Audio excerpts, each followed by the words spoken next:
ರಾಜ್ಯ ಜನಸಂಖ್ಯೆಯಲ್ಲಿ 8ನೇ ದೊಡ್ಡದಾದ ರಾಜ್ಯ. ಭಾರತದ ವಿಸ್ತೀರ್ಣದಲ್ಲಿ ಕರ್ನಾಟಕವು 7ನೇ ದೊಡ್ಡದಾದ ರಾಜ್ಯ ಆಗಿದ್ದರೆ ಕರ್ನಾಟಕವು ಜನಸಂಖ್ಯೆಯಲ್ಲಿ ಎಷ್ಟೇ ದೊಡ್ಡದಾದ ರಾಜ್ಯಪ್ಪ ಅಂದ್ರೆ ಅದು 8ನೇ ದೊಡ್ಡ ರಾಜ್ಯ. ಹಾಗಾದರೆ ಜನಸಂಖ್ಯೆಯಲ್ಲಿ ಅತಿ ದೊಡ್ಡ ರಾಜ್ಯ ಯಾವುದಪ್ಪ ಅಂದ್ರೆ ಉತ್ತರ ಪ್ರದೇಶ. ಪ್ರಸ್ತುತ ಉತ್ತರ ಪ್ರದೇಶದ ಪ್ರಯಾಗ್ರಾಜ್ನಲ್ಲಿ ಮಹಾಕುಂಭಮೇಳ ನಡೀತಾ ಇದೆ ಸ್ನೇಹಿತರೆ. 3 ತ್ರಿವೇಣಿ ಸಂಗಮ, 3 ನದಿಗಳು ಯಾವ ಗಂಗಾ, ಯಮುನಾ, ಇನ್ನೊಂದು ಸರಸ್ವತಿ ನದಿಗಳು, 3 ನದಿಗಳು ಸೇರುವ ಒಂದು ಸ್ಥಳಕ್ಕೆ ತ್ರಿವೇಣಿ ಸಂಗಮ ಪ್ರಯಾಗರಾಜ್ ಅಂತ ಒಂದು ನಾಗಾ ಸಾಧುಗಳು ಭಯಂಕರ ಡೇಂಜರ್. ಬಟ್ ಒಂದೊಂದು ಏಟಿಗೆ ಒಂದೊಂದು ಬೀಳ್ತು, ಚಿತ್ತೆ ಬೀಳ್ಬೇಕು, ಅಷ್ಟು ಪವರ್ಫುಲ್ ಆಗಿರ್ತಾರೆ. ನಾಗಾ ಸಾಧುಗಳು ಯಾಕೆ ಇರ್ತಾರೆ ಸರ್ ಹೈಯೆಸ್ಟ್ ಪರ್ಸೆಂಟೇಜ್ ಅಲ್ಲಿ ಅಂತಂದ್ರ, ನಾಗಾ ಸಾಧುಗಳು ಯಾಕೆ ಇರ್ತಾರ ಅಂದ್ರೆ ಜನಗಳಿಗೆ ರಕ್ಷಣೆ ಕೊಡ್ಲಿಕ್ಕೆ ಕೆಲವೊಬ್ರು ಗಿಡಿಗಡಿಗಳಲ್ಲಿ ತೊಂದರೆ ಕೊಡ್ತಿರ್ತಾರ, ಅಲ್ಲಿ ಬಂದಂತ ಜನಗಳಿಗೆ ತೊಂದರೆ ಕೊಡ್ತಿರ್ತಾರ. ಅದರ ಸಲುವಾಗಿ ನಾಗಾ ಸಾಧುಗಳು ಬಂದಿರ್ತಾರೆ. ಇದು ಎಲ್ಲರಿಗೂ ಗೊತ್ತಿರ್ಬೇಕು. ಎಲ್ಲಾ ಸಾಧುಗಳು ಹೋಗಿ ಕುಂದ್ರಬೇಕಾಗಿತ್ತು. ಯಾಕೆ ಗೊತ್ತಿಲ್ಲ, ಎಲ್ಲಾ ಸಾಧುಗಳು ಅಷ್ಟು ಪವರ್ಫುಲ್ ಇರಲ್ಲ.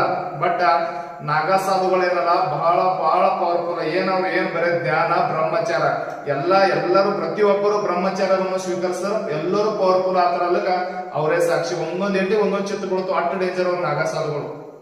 ಇಲ್ಲಿ ಮುಗಿತು ಮತ್ ಮಹಾಕುಂಭಮೇಳ ಸೀದಾ ಹೋಗಿ ಹಿಮಾಲಯದಲ್ಲಿ ಹೋಗಿ ತಪಸ್ಸಿ ಕೂತ್ ಬಿಡ್ತಾರ. ಮಾತು ಎಲ್ಲಿನಿದ್ರಲ್ಲ ಮಾತು ಹುಚ್ಚು ನಮ್ಮನ್ನ ದೇವ್ ಕುತುಬ್ ಮಿನಾರ್ ನೋಡೋದು ಅಂತ ಏನು ಮಾಡ್ಕೋಲ್ಲ. ಸೀದಾ ಹೋಗಿ ಸೀದಾ ಎಲ್ಲಿಪ್ಪ ಅಂದ್ರೆ ಮತ್ತೆ ಸೀದಾ ಹಿಮಾಲಯ ಪರ್ವತ ಹೋಗಿ ತಪಸ್ಸಿ ಕುಂದ್ರಂತ ಜನ ಯಾರಪ್ಪ ಅಂದ್ರೆ ನಾಗಾಸ. ಯಾಕೆ ಹೇಳಪ್ಪ ಅಂದ್ರ ಇಲ್ಲಿ ಉತ್ತರ ಪ್ರದೇಶ ಬಂದ ಜನಸಂಖ್ಯೆಯಲ್ಲಿ ಅತಿ ದೊಡ್ಡದಾದ ರಾಜ್ಯ ಯಾವ್ದಪ್ಪ ಅಂದ್ರ ಉತ್ತರ ಪ್ರದೇಶ. ಅಲ್ಲಿ ಯೋಗಿಜಿ ಹೆಂಗ್ ಮಾಡಕತ್ತವ್ರು ಮೆಂಟೇನು ಏನು ಗೊತ್ತಿಲ್ಲ ನೋಡಿ ಸ್ನೇಹಿತರೆ. ಗಂಗಾ ನದಿ ಏನಪ್ಪಾ ಅಂದ್ರ ಅಪವಿತ್ರ ಆಗ್ಯದ, ಅಲ್ಲಿ ಯಾರು ಸ್ನಾನ ಮಾಡಬೇಡ್ರಿ ಅಂತಂದ್ರೆ ಕೆಲವೊಬ್ರು ಪೋಸ್ಟ್ ಹಾಕಕತ್ತಾರ. ಅಲ್ಲೆಲ್ಲ ಹೋಗಿ ನೀರ್ ಚೆಕ್ ಮಾಡಿದ್ರ ಒಂದು ಸ್ವಲ್ಪ ಬಿ ಪವಿತ್ರ ಹೆಂಗದ ನೀರ್ ಹಂಗೆ ಅದ, ಒಂದ್ ಸ್ವಲ್ಪ ಅಪವಿತ್ರ ಆಗಿಲ್ಲ. ನೀರ್ ಗಲೀಜ್ ಆಗ್ಯದ ತಿಳಗತ್ತಾರ, ಏನೂ ಗಲೀಜ್ ಆಗಿಲ್ಲ. ನೋಡಿ ಅಂತ ಒಂದು ಪವಿತ್ರ ಸ್ಥಳ ಇದಿರ್ಬೇಕು. ತ್ರಿವೇಣಿ ಸಂಗಮ ಕೋಟ್ಯಾನುಗಟ್ಲೆ ಜನ ಹೋಗ್ಬೇಕಂದ್ರ ಒಂದು ಸ್ಥಳಕ್ಕೆ ಹೋಗ್ಬೇಕಂದ್ರ ಹಗುರದ ಹಗುರದ ಎಷ್ಟೋ ಕೋಟ್ಯಾನು ಮಂದಿ ಹುಚ್ಚಿಡುದ, ಕೋಟಿ ಮಂದಿ ಹುಚ್ಚಿಡುದ, ಎಷ್ಟೋ ಕೋಟಿ ಮಂದಿ ಹುಚ್ಚಿಡುದು ಹೋಗ್ತಾರ ಮಂದಿ. ಹೋಗ್ಬೇಕು ಪ್ರಯಾಗರಾಜ್ಗೆ ಹೋಗ್ಬೇಕು. ನೋಡಿ ಅದು ಬಿಡಿ. ಈಗ ಜನಸಂಖ್ಯೆಯಲ್ಲಿ ಅತಿ ದೊಡ್ಡದಾದ ರಾಜ್ಯ ಯಾವ್ದಪ್ಪ ಅಂದ್ರೆ ಉತ್ತರ ಪ್ರದೇಶ. ಹಾಗಾದ್ರೆ ಜನಸಂಖ್ಯೆಯಲ್ಲಿ ಅತಿ ಚಿಕ್ಕ ರಾಜ್ಯ ಯಾವ್ದಪ್ಪ ಅಂದ್ರೆ ಸಿಕ್ಕಿಂ.